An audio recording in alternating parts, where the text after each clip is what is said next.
Welcome back to Nifty 50 Photographers, and in today's video we're going to talk about the art of storytelling using minimalist, mainly landscape style photos. Minimalist style photography is more than just creating something that looks very simple, a very simplistic style image with very little in it but one main subject.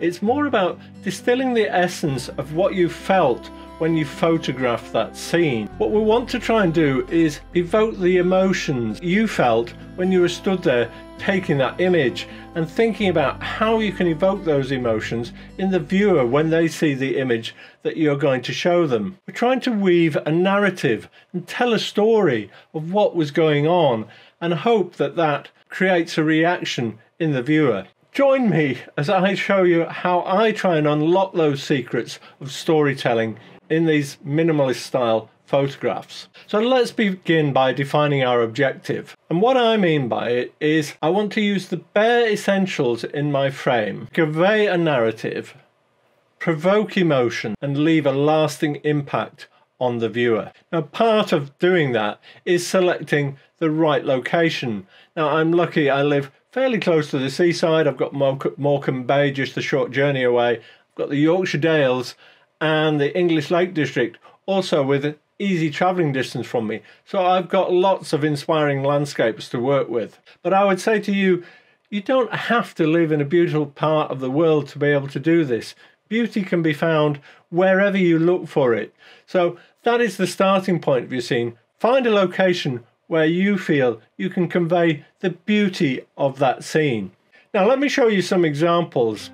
Take a moment to see how I've stripped away the clutter so that you end up with a very simple image that has a very particular subject or has a striking beauty about it. See, when I'm out taking these photos, probably the first thing I'm thinking about is, right, what did I first see when I arrived on this scene, and how can I make sure that that is the most important part of my photograph, and how can I strip away everything else that is meaningless and is distracting me from the very thing that evoked my emotion and caught my eye in the first place. So composition is a key part of this type of photography, and you can use all the composition rules of thirds, leading lines, negative space, symmetry. All those rules of composition will work equally well in this style of photography as they do in other styles of photography. Let me give you a couple of specific examples. In this image of a solitary bait digger, all the negative space around him creates a sense of isolation and contemplation, even tranquility. Because there is so much negative space, and there's beautiful colours as well, to me it creates a scene of serenity and tranquility. Now in this scene I've used the rule of symmetry. What we have here is a sculpture called the ship. Now probably the artist has used the rule of symmetry more than me, but I've made sure that I've captured that as well. Now the scene behind was Morecambe Bay in the very far distance of the Lake District hills. Now I've chosen not to make them very clear because what strikes you when you get there is the fact that you've got this amazing sculpture right on the beach, and that's really what I wanted to get across in my own image. I've done the same here with this image of a breakwater. I've actually chosen to do a long exposure so that the water looked a little bit misty, and again I've set my camera up right in the middle so I've got symmetry on both sides of the breakwater. Now light plays a pivotal role in any kind of photography, but it's especially important when you're trying to tell a story or evoke emotions as we're trying to do here. So if you look at this image of these rowers on Derwentwater, they're in a soft, warm, yellowish light. And I've done that deliberately because I wanted to create the feeling of perhaps an evening scene, even though it actually was taken in the middle of the day. But in post-processing, I brought in this warmth as well because I wanted to create a warm, tranquil scene with the beautiful hills behind. Now I chose to leave the hills looking quite clear because part of what I found beautiful about this image was the landscape itself, and the rowers in the foreground just added that extra dimension. Now I've blurred out the water a bit, I've blurred out the sky just to take away distractions of noisy waves and clouds and things, so that the two things that I wanted my viewer to feel was calmness of rowing on a lake, that peace and lovely sensation you get of gliding through the water, and doing that in a beautiful landscape. Now on this image, I've chosen to use different lighting. I've made the lighting a lot cooler.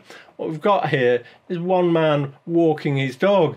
He was walking actually really purposefully. It's a big dog, a Great Dane, I think, and he was really out to get some exercise, striding out. So I wanted to create a more dramatic feel to it, and that's why I've chosen to make the light quite cool and dark, to give that drama to the image. So emotions are at the center of what we're trying to create in our photography. Even in these minimalist type shots, you can convey a sense of awe, a sense of isolation, a sense of serenity, a sense of tranquility, a sense of anger. Whatever you want to get across, it's possible to do it with this style of photography. You just need to wait for the right moment. Let your emotions guide you. So listen to your inner voice as you're composing the scene and thinking about, what is it that is attracting me to the scene? Why has it caught my eye? And how can I get that across in how I frame and compose this image? Inevitably, post-processing and editing is a big part of how I achieve this. Now, if you haven't seen my full workflow, I'll leave a link to a video up here so that you can see that, and it shows you my full development process. But your choices that you make in that editing scene are what are really going to determine the final image. Now in my case, I'm thinking about how much of my background is important and balancing that against the subject in the frame. Is the subject the key thing and I want everything else blurred, or do I want to keep some of the background to create some interesting image or landscape behind it that's going to add to the storytelling? Let me give you a specific example. So this is a building on Morecambe seafront. It's got this fabulous mural painted on a gable end of a row of houses. Now let me show you the original photo. You can see it's covered in scaffolding. There's a lot of other noisy, quite unattractive buildings around it. And I wanted to take those away because what struck me when I came across this scene was the solitary woman sat on the park bench and this amazing mural behind her. So I have deliberately blurred everything out, and I was intending to do that from the start because the scaffolding, all this other stuff, I think was stuff that my brain really didn't kind of see when I first saw the image. What it really saw was the mural and the woman on the bench, and that's exactly what I've tried to create by blurring all these bits of background. And I've used the two lampposts either side, left and right, to form my, if you like, frame within a frame. So everything beyond those is what I found distracting, and that's what I blurred and tried to improve the image.